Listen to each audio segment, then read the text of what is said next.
대법원에서 2심보다 껑충 뛴 86억 원이 뇌물 횡령액수로 인정돼 파기환송된 이재용 부회장은 2심에서 대법원의 판단이 확정되면 구속이 불가피하다.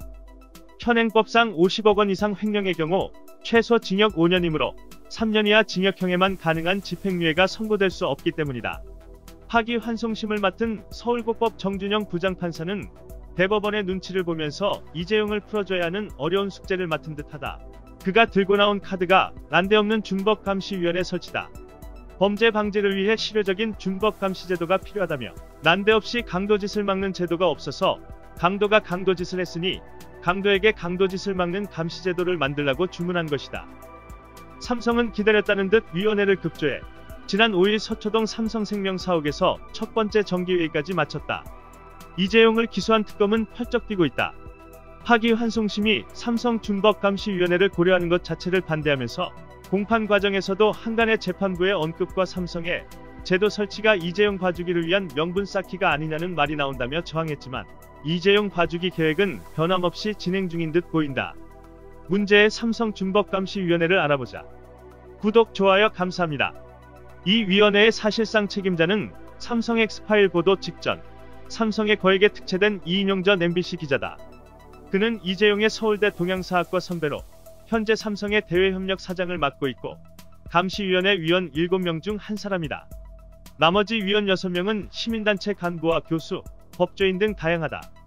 뉴스검색이 이들의 월급여를 파악하기 위해 다양한 경로로 확인을 요청했으나 모두 함구 중이다. 그만큼 거액을 지급받고 있다는 반증으로 보인다.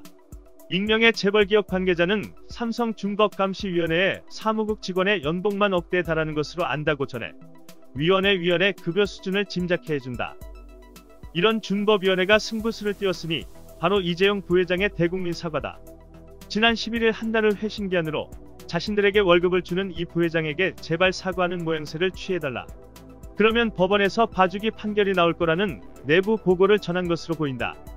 법원과 삼성이 짜고 치는 봐주기 퍼포먼스를 지켜봐야 하는 국민들은 피곤하다.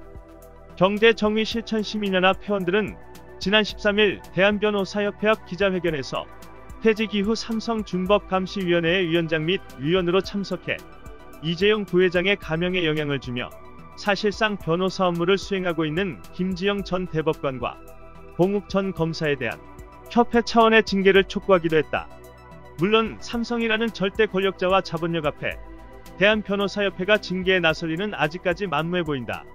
준법감시위원회를 쉴드치며 이재용 살리기에 올인해온 주류 신문들은 일제히 이재용의 사과 여부를 놓고 애드벌룬을 띄우고 있다. 비록 코로나19 사태 와중이지만 이재용의 사과가 이뤄진다면 국내외 취재진이 수백 명 이상 몰릴 것이라며 그 의미를 부풀리고 있다.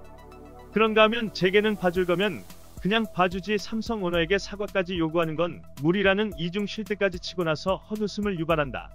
현재 재판이 진행 중인 사안이라 준법위의 권고가 도를 넘은 경영 간섭으로까지 비춰질 수 있다는 것이다. 여하튼 요지경이다. 국민을 개돼지로 몰려는 삼성과 재계 그리고 기레기들. 하지만 국민은 안다. 법은 누구에게나 공정해야 하며 국민을 능욕하는 자들은 모두 공멸의 나락으로 떨어진다는 것을.